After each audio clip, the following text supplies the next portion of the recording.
The knife that ended Julius Caesar's life was not the darkest part. The darkest truth was that many of the hands holding those blades belonged to men he trusted the most. On the Ides of March, inside Rome's Senate, friendship died before Caesar did. Before becoming Rome's strongest leader, Julius Caesar was a brilliant general. His victories in Gaul made him famous. His soldiers loved him and the people celebrated him. But every victory also created powerful enemies inside Rome. The Roman Republic feared one thing more than foreign enemies. It feared a king. For centuries, Romans believed no single man should hold unlimited power. Caesar's growing influence began to frighten even his closest allies. In 49 BC, Caesar crossed the Rubicon River with his army.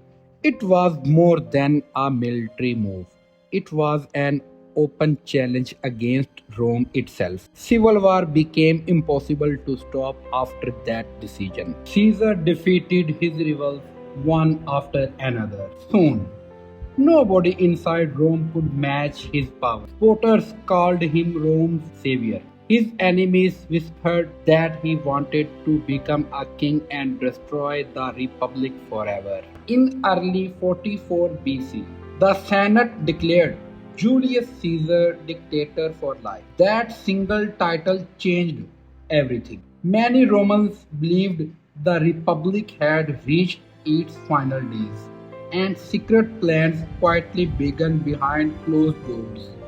One man believed Caesar had become too powerful. His name was Marcus Junius Brutus. He respected Caesar, but he also believed Rome must remain free. That painful conflict would soon shape history forever. Brutus was not alone. Around 60 senators secretly joined the conspiracy. Some feared Caesar's power, others feared losing their own influence. Together, they believed killing one man could save an entire republic. The conspirators carefully selected the place. They chose the Theatre of Pompey because the regular Senate building was under repair. Caesar would arrive believing it was just another political meeting. On the morning of March 1544 BC, strange warning surrounded Caesar. A famous soothsayer had warned him to beware the Ides of March.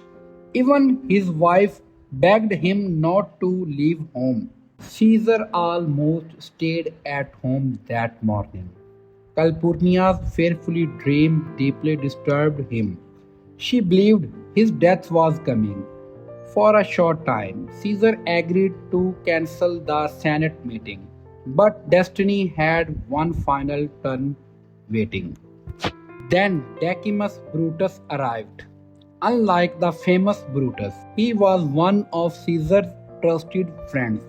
He convinced Caesar that missing the Senate would make him appear weak before Rome's leaders. Caesar stepped into the streets of Rome without knowing he was walking toward his final moments. Citizens greeted him with respect. Hidden among the crowd, the conspirators quietly waited for the perfect time.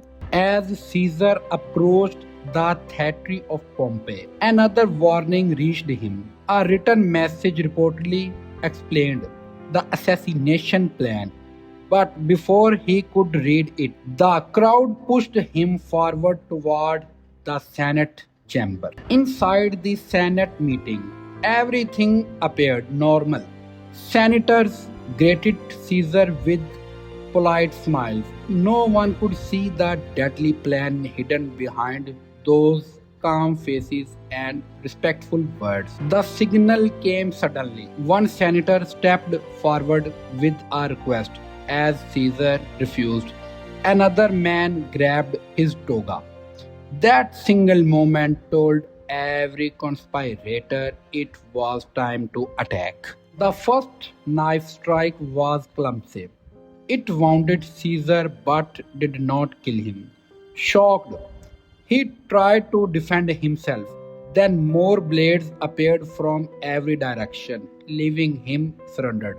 One story claims Caesar saw Brutus among the attackers. The famous words "a to brute" become legendary later. But ancient sources disagree about whether he actually spoke them before dying. Ancient writers say around 23 stab wounds were found on Caesar's body, although not every wound was fatal. Modern historians believe only one wound may have caused his death.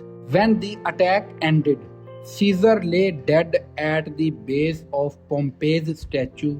The conspirators believed they had saved the Republic. Instead, they had opened the door to even greater violence across Rome. The Senate chamber fell into complete silence. The conspirators expect cheers from the people of Rome. Instead, fear spread across the city. Citizens locked their doors, and many senators fled unsure what would happen next. Mark Antony escaped the attack because he was delayed outside the Senate. Soon after, he secured Caesar's papers and money. The struggle for control of Rome had already begun before Caesar's body was buried. Days later, Mark Antony delivered one of history's most powerful funeral speeches. His words turned public anger against the conspirators. The crowd no longer saw Caesar as a tyrant, they saw him as a murdered leader. Civil war returned to Rome. Brutus and Caesius eventually faced the armies of Antony and Octavian. Their plan to protect the Republic failed instead. Rome moved even closer to becoming an empire. Today, ancient evidence still reminds us of Caesar's final days. Show a close up of an ancient artifact in a museum case. Historians continue studying these objects to better understand one of history's most famous assassinations. Another silent witness survives through ancient Roman coins. Show a close up of an ancient artifact in a museum case. These coins preserved the face of Caesar, allowing history to speak across more than 2000 years. Researchers also study the remains of the statue of Pompey. Show a close up of an ancient artifact in a museum case. Every discovery helps rebuild the story of the day that changed Rome forever. The conspirators believed killing one man would save freedom. History proved the opposite. Caesar's death ended the Roman Republic's final chance and cleared the path for the rise of Imperial Rome. More than 2000 years later, the Ides of March still reminds the world that powerful can create loyalty, fear, and betrayals at the same time. Caesar's greatest danger came from the people standing closest to him. The dark truth of the Ides of March is not only about murder, it is about trust, ambition, and betrayal, changing the course of history forever. If you enjoyed this story, subscribe and comment which dark story I should expose next.